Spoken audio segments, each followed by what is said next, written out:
Good morning children. बेटा free body diagram में पुली problems लेते हैं। पुली रिलेटेड प्रॉब्लम्स क्या होगा तो पुली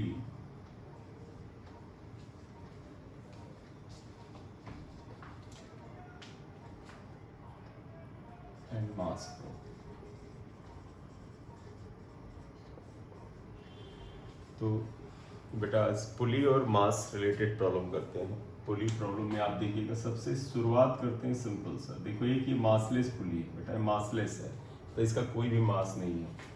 ये यहाँ एक सपोर्ट से फिक्स्ड है, कोई मान लीजिए रॉड वगैरह है, रस्सी है, कुछ भी है, लेकिन आप इसे मासलेस मानेंगे। इस पुली को अगर आप लें, ये मासलेस है, इस पर से एक स्ट्रिंग जाती है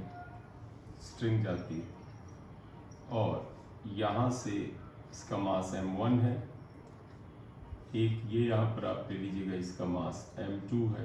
ये क्लियर। अब एक्चुअली इसमें ये बोला जाता है कि अगर मान लें m1 मास बड़ा है या m2 बड़ा है, मान लीजिए ये बड़ा है तो ये मास नीचे जाएगा, ये ऊपर जाएगा। स्ट्रिंग मासलेस है, पुली फ्रिक्शनलेस एंड जो है मासलेस है, बिल्कुल हल्की पुली मानी जाती है। तो क्वेश्चन ये है, if pulley is frictionless and massless, then find out acceleration of m1 and m2 and tension in string में टेंशन चाहिए, राइट। हमारा ये पर्पस है। तो आप इसे अगर नोट कर लेते हैं, इसी में फ्री बॉडी डायग्राम हम लोग बेटा बना लेते हैं। चाहे तो ऐसा करें, स्पेस बनाने के लिए डायग्राम में रस्सी थोड़ा छोटा कर देते हैं। चलिए, तो हमने क्या लिया था, ये मास m2 था, ये मास m1 है। देखिए इसमें अगर हम मान लें m1 बड़ा है, तो अगर m1 बड़ा है तो ये नीचे की ओर इसका वेट देखो m1g लगेगा। और ये स्ट्रिंग है बेटा, तो पता है ये एक ही धागा, इसे हर जगह तनाव सेम होगा। टेंशन तो पता है मासलेस स्ट्रिंग में हर जगह सेम होता है। तो इस जगह टेंशन आप ऊपर की तरफ लेंगे, क्योंकि अवे फ्रॉम कांटेक्ट होता है। जरा इस पे आ जाइएगा, इसका वेट m2g लगेगा, टेंशन ऊपर की तरफ यहाँ भी लगेगा, क्योंकि टेंशन जो है पूरी स्ट्रिंग में सेम है, क्योंकि स्ट्रिंग इज मासलेस। क्लियर। तो पता है इस टेंशन का रिएक्शन भी इधर लगेगा, ये भी बना लो, यहाँ पर भी रिएक्शन लगेगा, ये भी बना लो, राइट। ये आ गया। तो अब आप इसमें अगर आपसे पूछा जाए what is the acceleration, even common acceleration कह सकते हैं, क्योंकि जितने एक्सेलरेशन से नीचे आएगी उतने से ये ऊपर जाएगी। तो मान लें ये एक्सेलरेशन ए से नीचे आती है, तो ये एक्सेलरेशन ए से ऊपर जाएगा, ठीक है। अगर आपको चाहिए तो एक काम करते हैं कि दोनों का एफबीडी अलग अलग बात करते हैं। तो देखिएगा, FBD ऑफ M1, देखो M1 का FBD बना है, तो FBD में ध्यान देना, जो तुम्हें दिख रहा है वो बना दो। आप कहोगे कि सर ऐसा M1 मास है, इसका वेट m1g नीचे लग रहा है, टेंशन T ऊपर की ओर लग रहा है, एक्सेलरेशन नीचे की तरफ है, ये आया। अब आप बताइएगा नेट डाउनवर्ड फोर्स निकालेंगे, क्यों? क्योंकि जिधर एक्सेलरेशन होता है बेटा उधर हम फोर्स निकालते हैं। तो देखो एक्सेलरेशन नीचे है, तो नेट डाउनवर्ड फोर्स, एक्सेलरेशन के डायरेक्शन में फोर्स क्या होगा, lower force minus upper force. तो आप बताइएगा net downward force equal to m1g minus T. Newton ने बोला फोर्स इक्वल टू क्या होता है, ma, therefore m1g minus T equal to ma। m इसी का लेंगे तो m1a कर लेंगे। इक्वेशन आप एक मान लीजिए, राइट। अब बात करते हैं m2 का, क्योंकि हमें बेटा अननोन दो हैं, a, देखो a और t, तो इक्वेशन दो चाहिए, एक इक्वेशन में काम नहीं चलने वाला।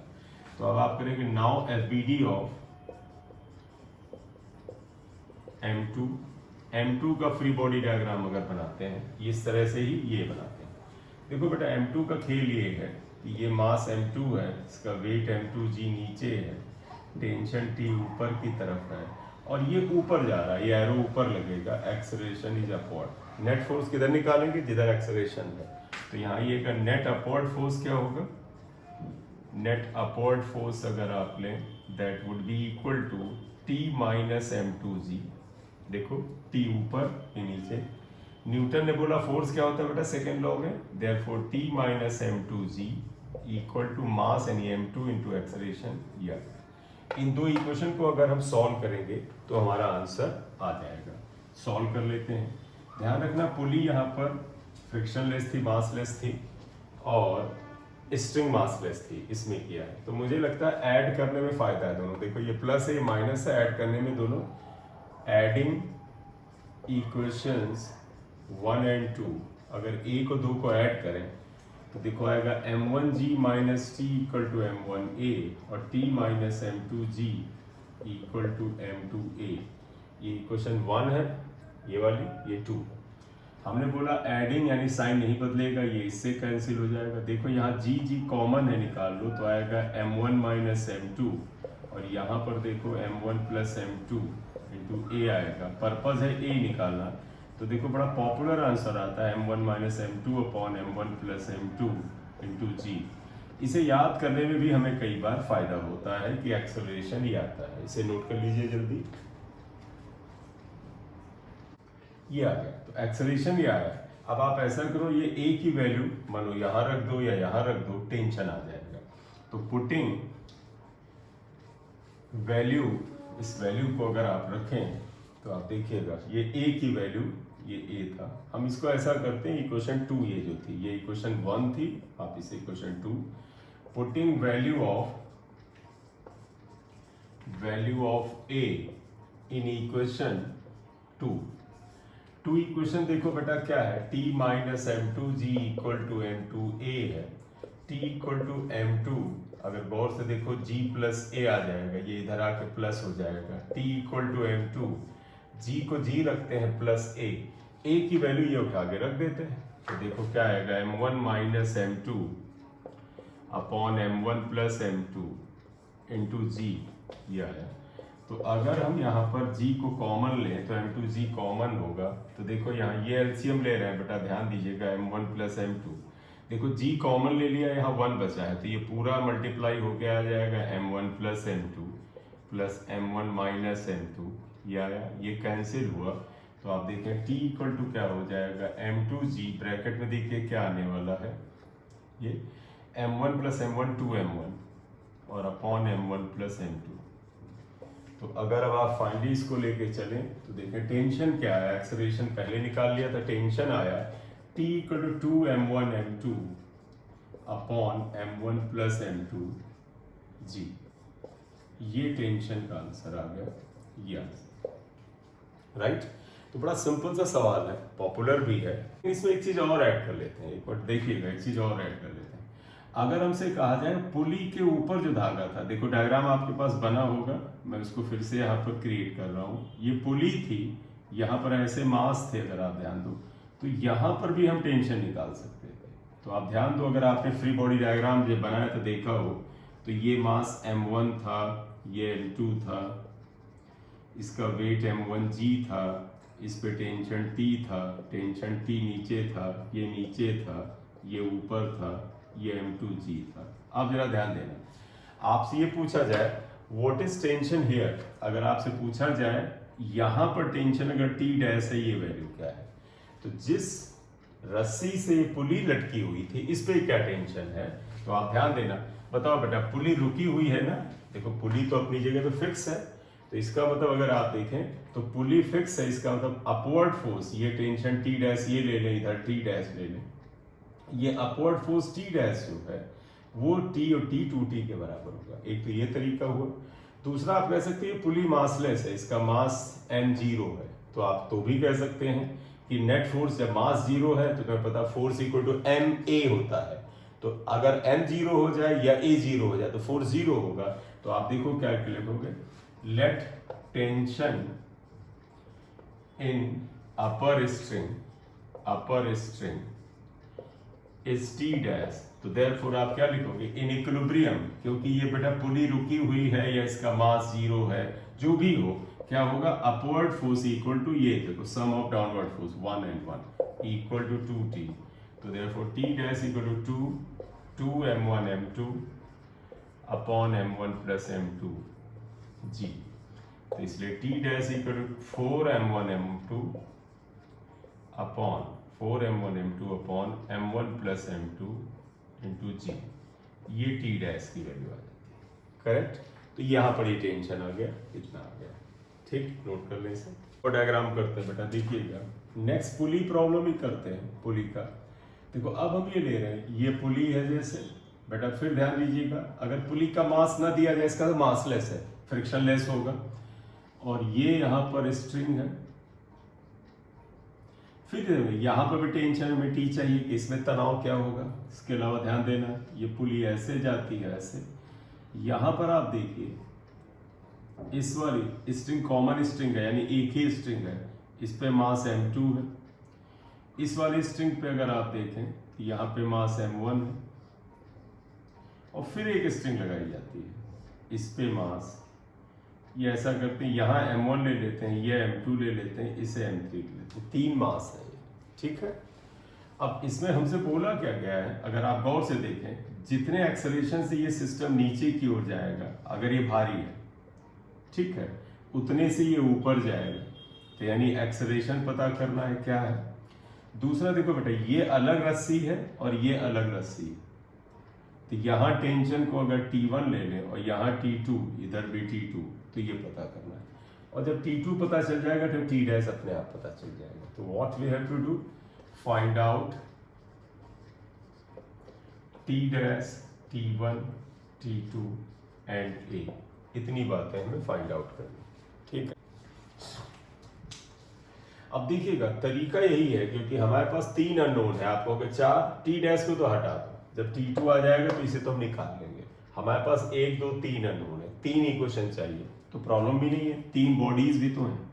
फ्री बॉडी डायग्राम, फोर्सेस दिखा रहा हूं, इसे जरा गौर से देखना, थोड़ी सी गलती का चांस है। देखो इस m3 का वेट m3g नीचे लगेगा, इस रस्सी में तनाव T2 ऊपर लगेगा, इतना ही तनाव T2 नीचे आएगा। एक्शन रिएक्शन फोर्स, यहाँ जाइए, इस रस्सी पे तनाव T2 ऊपर लगेगा, ये नीचे आएगा। देखो अब जरा यहाँ ध्यान देना, ये टेंशन T1 ऊपर लगेगा और इतना ही टेंशन T1 नीचे लगेगा, राइट। और ये ध्यान रखना, इसका मास m1g या वेट नीचे लगेगा। क्लियर? तो फोर्सेस हमने दिखा दिए, 3 अननोन है। अगर हमें चाहिए तो आप ऐसा करो, FBD बनाओ। मैं पहले FBD ऑफ इसको बना लेता हूँ, M3 लेते हैं। तुम्हें फोर्स बनाना हो, बॉडी बनानी हो बना लो, ना बनानी हो डायरेक्ट लिख लो, कोई जरूरी नहीं बनाना, क्योंकि आपको सारे फोर्स दिख रहे हैं। ये नीचे फोर्स, ये ऊपर फोर्स दिख ही रहा है। शुरुआत में आदत पड़ जाए इसलिए मैं बता रहा हूँ। देखो ये जा ऊपर रहा है, ये ऊपर जा रहा है, ए। तो बताओ बेटा, सीधे लिखें, net force in the direction of acceleration is T2 minus m3g। तो यह आ जाएगा T2 minus m3g equal to क्या होता है, मास इनटू एक्सेलरेशन m3a। एक इक्वेशन आ गई। क्लियर? अब FBD बनाते हैं इसका, इस वाले का। तो आप देखिएगा FBD ऑफ m1, अब m1 का FBD है। डायग्राम बना देता हूं फिलहाल, सेफर साइड। ये m1 है, इसका वेट m1g नीचे है, ये एक्सेलरेशन है, इसे नीचे जा रहा है, इस पे टेंशन T1 ऊपर है। जरा देख लो, m1g नीचे है, tension T is upward and this entire body is, this system is moving downward. Correct? बताइएगा एक्सेलरेशन की डायरेक्शन में नेट फोर्स क्या है, m1g माइनस T1। तो देखो m1g minus T1 equal to क्या होता है, मास इनटू एक्सेलरेशन m1a, इक्वेशन 2 आ गया, राइट। अब हम FBD बनाना चाहेंगे इसका। तो आप देखिएगा, नाउ FBD ऑफ m2 का FBD बनाते हैं। अब आइएगा जरा यहाँ अलर्ट रहिएगा, इसे मिटा दें अगर आपने बना लिया हो, देख लिया हो, या चलिए हम बनाते हैं इसका स्पेस लेकर के। देखो इसका m1g वेट था। देखो बेटा m2 का अगर FBD बनाए तो क्या आएगा, देखते हैं। सारी चीजें हमने लिखी थी पहले, या कुछ छूटा है, अलर्ट रहना बड़ा जरूरी है। देखो इसके ऊपर इसका ये टेंशन स्ट्रिंग का ये तो दिख रहा है, आप कहोगे सर टेंशन T1 दिख रहा है, हमने यहाँ इसका वेट नहीं दिखाया था, तो हमसे एक अभी फिलहाल मिस्टेक हुआ, इसका वेट दिखाया नहीं, तो वेट तो होगा, ध्यान रखना ये वेट भी आप दिखा दो m2g। क्लियर? तो आप देखिएगा इस पे क्या, 2 फोर्स नीचे लग रहा है, T1 and its weight m2g, और ऊपर की तरफ एक टेंशन जो है वो T2 लग रहा है, ये T2 लग रहा है। ठीक है, जा किधर रहा सिस्टम, नीचे, ये एक्सेलरेशन है। बताइए नेट फोर्स बेटा किधर निकालेंगे, जिधर एक्सेलरेशन है या जिधर मोशन है बॉडी का।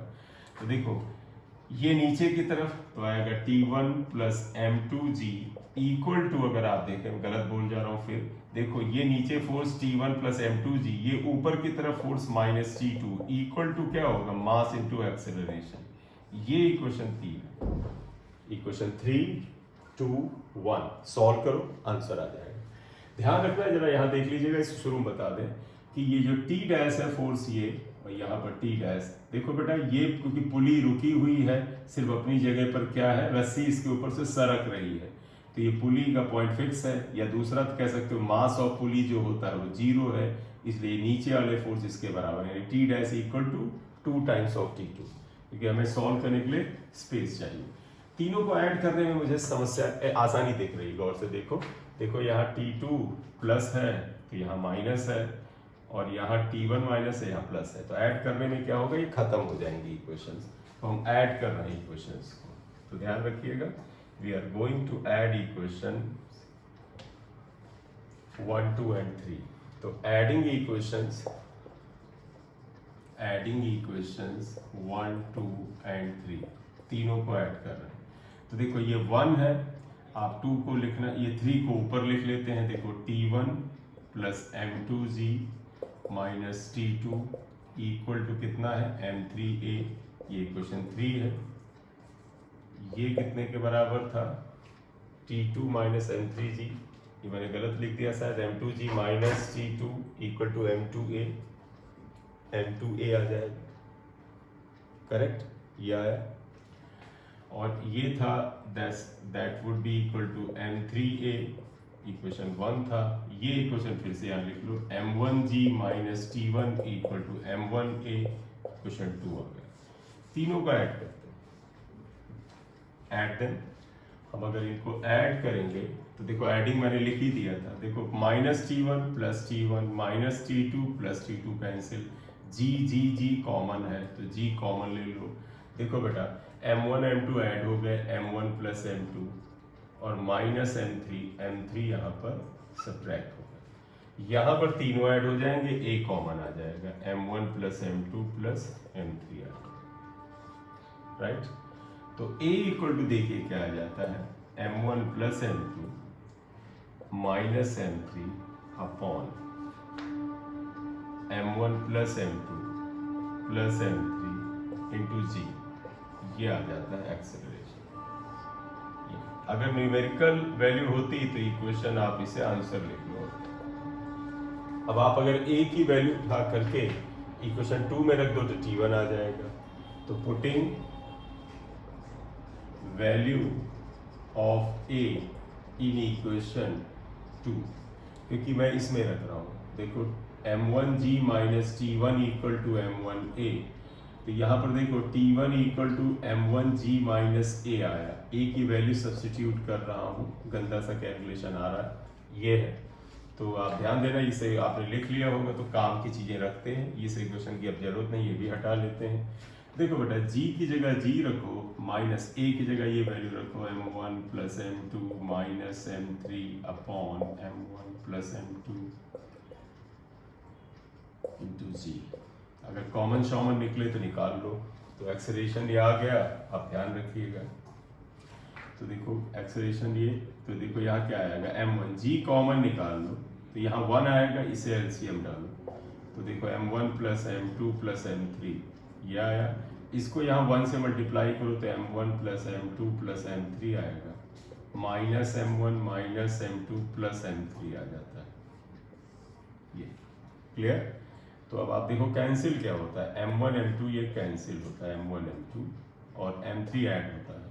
तो आप ध्यान देना आंसर क्या आया, देखो m3 plus m3 through m3, ये आंसर आया 2 m1 m2 sorry m1 m3 upon m1 plus m2 plus m3 into g, ये टेंशन T1 आया, तो ये T1 आ गया answer, clear.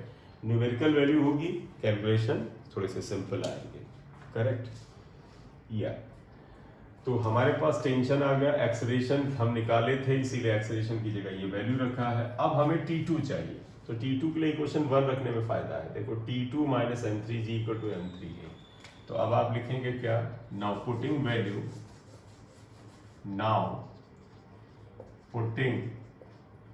Value of A in equation 1 equation ये थी sir T2 minus M3G equal to M3A, ये आया। तो थर्ड बॉडी ऊपर जा रही थी तो T2 minus M3G equal to M3A। T2 equal to M3 बेटा देखो ये इधर प्लस होगा, अगर M3 कॉमन लो तो G प्लस A आ जाता है। T2 इक्वल टू M3G और A की वैल्यू थी M1 plus M2 minus M3, M1 plus M2 plus M3 into G common निकाल लेते हैं और ये आपने नोट ही कर लिया होगा, ये हटा लेते हैं। तो अब अगर आप फाइनली निकालें तो देखो T2 would be equal to M3G common ले लीजिएगा बेटा, कॉमन लेंगे यहाँ 1 बचेगा, एलसीएम लेंगे तो आएगा M1 plus M2 plus M1 plus M2 minus M3 upon M1 plus M2 plus M3, ये आया। M3 कैंसिल हो गया।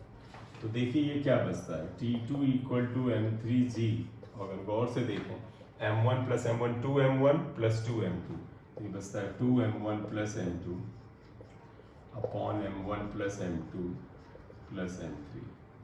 फिलहाल ये करेक्ट, इतने पे छोड़ सकते हैं। थोड़ा और बेहतर ढंग से लिखना है तो 2M3 M1 plus M2 upon M1 plus M2 plus M3 two G, ये आ जाता है, ये आंसर। क्लियर, इतना आंसर। तो ये है जब 3 मास हो उसके ऊपर तो थोड़ा सा ध्यान रखना पड़ता है, अदरवाइज छोटी मोटी कर। बेटा एक न्यूमेरिकल करते हैं, ये बड़ा इंपॉर्टेंट है इसमें, क्योंकि कई बार हमें लगता है जानकारी हमारे पास जो है वो अप्रोप्रिएट नहीं है। देखो एक 3 kg, एक 4 kg, एक 6 kg का मास है, इसके ऊपर एक फोर्स कुछ न्यूटन का है, 50 न्यूटन लिया है, 42 डिग्री पे लगाते हैं। अब अगर हम इसके कॉम्पोनेंट करें तो आएगा 50 cos 42, 50 sin 42, और sin cos 42 की वैल्यू हमें आसानी से नहीं पता। तो हम इसमें पूछते क्या है, ये कहते हैं टेंशन T2 और T1 का रेशियो बताओ, find ratio of T1 and T2। तो आप बात समझिएगा, ये क्वेश्चन वास्तव में बड़ा सिंपल सा क्वेश्चन है। कल वाले या पिछले वाले लेक्चर में मैंने बताया था लॉज ऑफ मोशन में, जरा ध्यान दीजिएगा कि इसके ऊपर जो टेंशन होगा वो क्या होगा। पहली चीज ध्यान देना, इस पूरे सिस्टम का कुछ कॉमन एक्सेलरेशन A होगा, तो पहले तो ये लिख दो, let A is common acceleration, ये आप मान लो। अब तुम्हें याद होगा कल या पिछले लेक्चर में मैंने बताया था ये टेंशन कितना होगा, ये वास्तव में टेंशन इस मास को खींच रहा है। तो वास्तव देखो ये रस्सी इस मास को खींच रही है, तो टेंशन T1 जो होता है, हमने पिछले लेक्चर में अच्छे से बताया था, वो होता है mass of this into A। तो यहाँ पर ध्यान रखना, वी नो दैट, आप लिखो वी नो दैट क्या, T1 equal to mass 3 into A, ये आएगा। अब बात बताओ ये टेंशन, देखो ये टेंशन कितना होगा बेटा, ये रस्सी का तनाव वास्तव में इसे और इसे दोनों को खींच रहा है। तो जब ये रस्सी इसको दोनों को खींचने में काम कर रही है तो ये टेंशन होगा मास 4 kg plus 3 kg into A। तो यहाँ पर देखिएगा एंड T2 इक्वल टू हो जाएगा बेटा ये मास प्लस 3 इंटू A, देख लो रेशियो आ गया। Therefore T1 upon T2 equal to 3A upon 437A upon 7A, cancel हुआ तो आंसर 3/7 हुआ। तो without knowing these forces component we can find out ratio हम निकाल सकते हैं। करेक्ट, नोट करिए। अब एक और फ्री बॉडी डायग्राम लेते हैं बेटा, यहाँ पर ऐसा करते हैं, एक हॉरिजॉन्टल सरफेस के साथ हैंग करते हैं। नेक्स्ट आइएगा, जैसे ये स्मूथ हॉरिजॉन्टल सरफेस है, यहाँ एक पुली है, ये पुली मासलेस है और फ्रिक्शनलेस है, एक स्ट्रिंग इसके ऊपर से जाती है और यहाँ हैंग है और यहाँ से एक मास कनेक्टेड है। चलिए अब मैं न्यूमेरिकल डेटा में ले लेता हूँ। आप देखिए ये मास मान लेते हैं 10 किलोग्राम का है और इधर एक मास है, चाहे जितना हो बेटा, अगर यहाँ फ्रिक्शन नहीं है तो ये खींच ही ले जाएगा, तो आप मान लेते हैं इसे 8 किलोग्राम का है। हमसे देखो बेटा ये रस्सी सेम रस्सी है तो टेंशन T यहाँ सेम होगा, और एक चीज और ध्यान रख लेना, ये जो रस्सी सॉरी ये जो पुली है, पुली ये पी इज पुली, ये जो इस रॉड से बंधी है इसमें भी कुछ तनाव आता है। जब ये नीचे जाता है या हैंग है तो इस पे तनाव आता है, तो स्ट्रेचिंग फोर्स इसमें वो भी हम निकालेंगे। तो वापस देखिएगा, ये कुछ एक्सेलरेशन है इसे नीचे जाएगा, उतनी ही एक्सेलरेशन से ये आगे जाएगा। हमें टेंशन, एक्सेलरेशन और स्ट्रेचिंग फोर्स ऑन पुली बताना है। Find out A T and stretching force on pulley. Pulley P पे स्ट्रेचिंग फोर्स बताना है। पुली मासलेस है, कुछ ना बोला जाए तो मासलेस ही है, राइट किया है।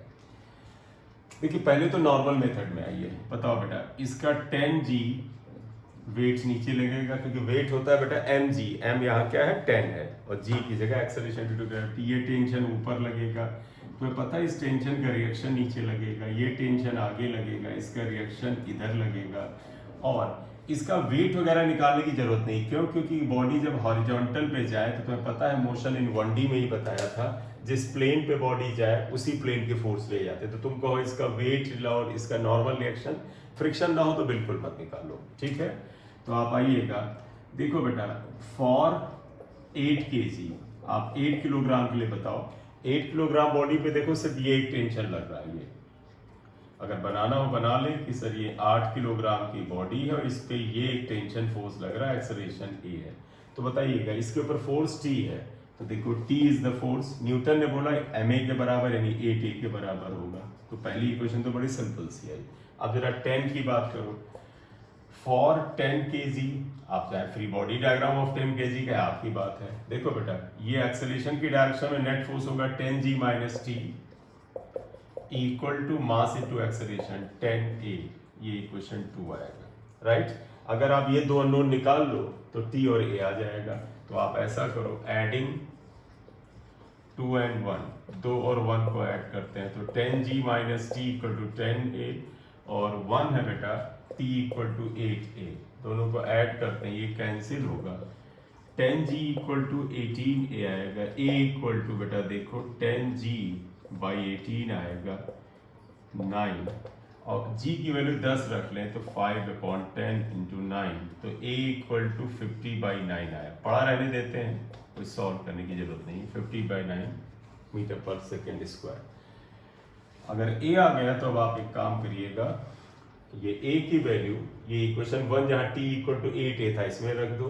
देयरफॉर इक्वेशन 1 बिकम्स, देखो t इक्वल टू 8a था तो t equal to 8 into a था 50/9, तो आप p इक्वल टू 400/9 न्यूटन आ जाएगा। ये टेंशन आ करेक्ट। अब देखिएगा स्ट्रेचिंग फोर्स ऑन पुली पूछा है। देखो पुली पे स्ट्रेचिंग इसकी वजह से लगेगा, ये रस्सी इधर तनाव ले जा रही, इधर दबाव बना रही है, ये रस्सी इधर बना रही है। तो अगर हम पुली के लिए बात करें तो आप जरा देखिएगा, और ये ध्यान रखना ये अक्सर इग्नोर होता है, इसमें जब पूछा जाता है तो हमसे कई बार कठिनाई होने लगती है। क्लियर? देखिएगा फॉर पुली, पुली के लिए बना रहे हैं, आप बताइएगा। देखो इस पुली का ये पॉइंट P है, हम अगर इसका लाइन ऑफ एक्शन ऐसे बना लेंगे तो थोड़ा सा तुम्हें ज्यादा समझ में आएगा। ये तुम कहोगे सर ये पॉइंट है, ये इस पे एक टेंशन ये लग रहा है, देखो एक टेंशन ये लग रहा है और एक टेंशन ये लग रहा है, ये टेंशन ये लग रहा है। बताओ इन दोनों के बीच का एंगल कितना है? 90 डिग्री। तो बेटा इन दोनों का रिजल्टेंट इधर आएगा और यही स्ट्रेचिंग फोर्स इस पर होगा। इसके ऊपर स्ट्रेचिंग फोर्स अगर आप T डैश ले लें तो देखो T डैश इनका रिजल्टेंट होगा, ठीक है। तो तुम्हें पता है जब दो वेक्टर 90 डिग्री पे होते हैं उनका रिजल्टेंट होता है √t² प्लस t² है, होता ना बेटा √a² प्लस b²। तो t dash equal to t√2 आएगा और t dash equal to t की वैल्यू हम लोग निकाल लिए थे 400√2/9 न्यूटन आएगा। ये stretching force on the pulley आएगा। क्लियर?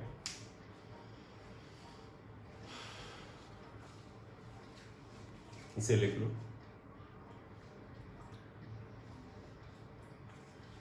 चले एक और बना लेते हैं।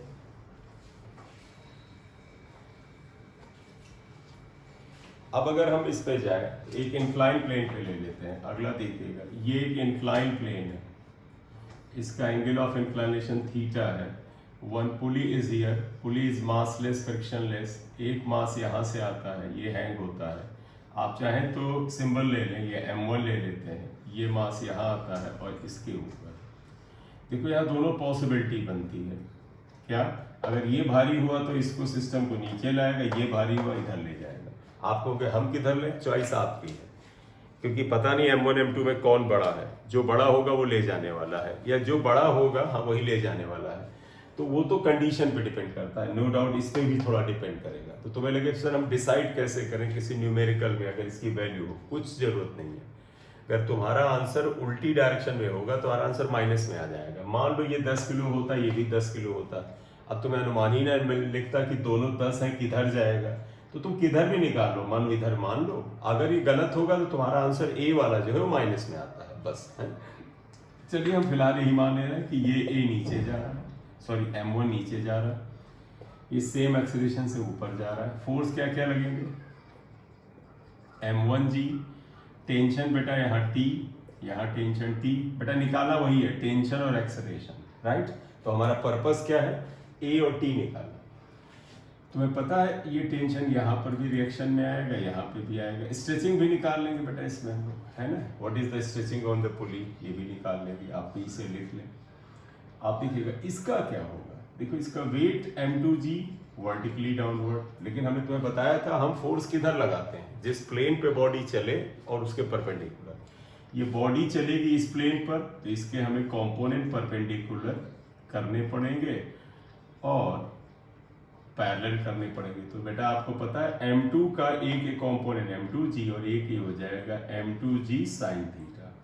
नॉर्मल रिएक्शन दिखाना है दिखा दो, जरूरत है, ठीक है। अब आ गया, बताइएगा FBD ऑफ m1, ये देखो जरूरी नहीं बनाया, आप सीधे बात करो, नीचे जा रहा है नेट फोर्स कितना आएगा, m1g minus T equal to mass into acceleration, right.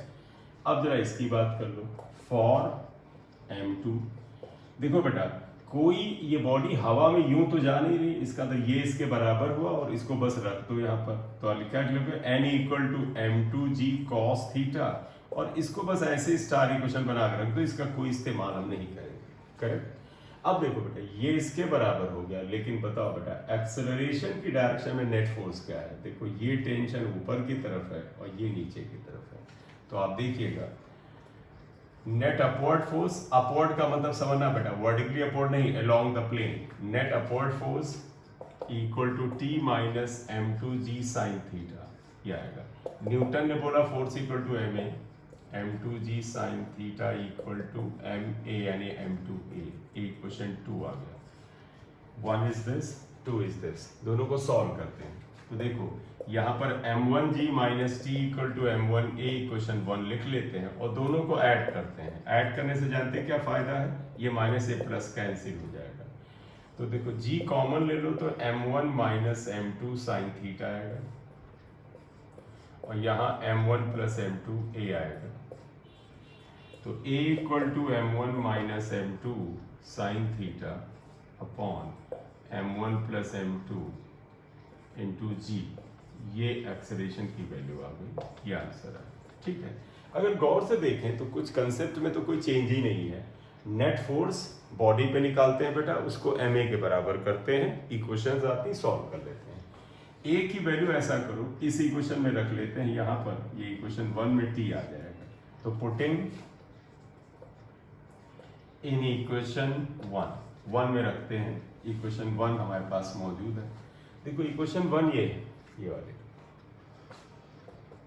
यहां से लिख लेते हैं, देखो m1g minus T equal to m1a, या हमें t चाहिए, देखो t equal to m1g minus a, या तो t इक्वल टू m1 और ये g आया माइनस, देखो ये a जो है a, इसकी वैल्यू क्या है ये, तो a की वैल्यू लिख दो m1 minus m2 sine theta upon m1 plus m2 into g आता है, कुछ कॉमन लेना हो निकाल लो, m1g कॉमन लेते हैं, यहाँ बचेगा 1 माइनस, ये देखो आएगा m1 minus m2 sine theta upon m1 plus m2, या तो फाइनली अगर आप देखें सिंप्लीफिकेशन तो आपका काम है, आप उसे आसानी से कर सकते हैं। देखो यहाँ पर m1g ये आया, अब आप देखो एलसीएम ले ले तो यहाँ मल्टीप्लाई हो जाता है। देखो ये हो जाता है m1 plus m2 minus m1 plus m2 sine theta upon m1 plus m2 आएगा। इसमें कुछ कैंसिल हो तो ये कैंसिल हो गया। देखो t इक्वल टू m1g, यहाँ m2 कॉमन ले लो बेटा, तो m2 भी कॉमन ले लेते हैं। देखो m2 सुनिएगा बेटा, m1 यहाँ था, m2 यहाँ से कॉमन ले लिया, g यहाँ पर था अपॉन m1 प्लस m2 हमने ये लिख लिया। यहाँ बचा ये 1 कॉमन ले लिया था, 1 ये कॉमन ले लिया था साइन थीटा, ये t आ जाएगा, ये आंसर आ गया, राइट। अब अगर इस पे स्ट्रेचिंग फोर्स पूछे तो इसका डायग्राम बना लो। Let T dash is stretching on pulley, pulley पे बनाते हैं, जरा ध्यान दीजिएगा, ये थीटा एंगल है, ये 90 है, तो ये एंगल 90 माइनस थीटा, राइट। तो अगर स्ट्रेचिंग बनाए तो देखो ये बना लो, ये पॉइंट P है, ये बना लिया पॉइंट P, ये टेंशन इधर की ओर है बेटा, देखो ये नीचे की ओर, यही वाला टेंशन ये है, ये वाला टेंशन देखो इधर है, देखो ये टेंशन इधर, ठीक, और इसके बीच का एंगल 90 माइनस थीटा। अब तो आपको याद होगा, दो वेक्टर अगर किसी एंगल पे हो तो उनका रिजल्टेंट होता है अंडर रूट, अगर हमने स्ट्रेचिंग फोर्स T डैश माना है, अगर आप शो करना चाहें तो आप ऐसे कर दें क्या कि इसका और इसका रिजल्टेंट जो आएगा, ये एंगल को हम 90 माइनस थीटा यहाँ दिखा देते हैं, इसका रिजल्टेंट जो आएगा T डैश वही स्ट्रेचिंग फोर्स है। तो आप वेक्टर सब्ट्रैक्शन वेक्टर एडिशन का फॉर्मूला लगा दीजिए, आंसर आ जाएगा। तो आप सॉल्व करिए इसे।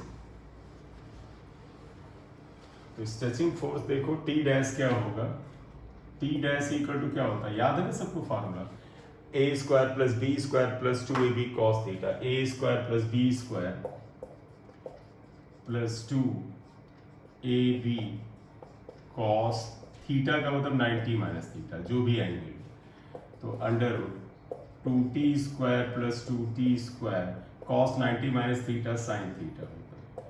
ये आप देखिएगा 2t स्क्वायर कॉमन ले लीजिएगा तो यहाँ बचेगा 1 प्लस साइन थीटा, यह आएगा अंडर, राइट। इतने पे छोड़ना चाहे इतने पे छोड़ दीजिए, सॉल्व तो आगे भी थोड़ा हो सकता है, 2 1 प्लस साइन थीटा, ये आएगा, राइट, इतना करेक्ट।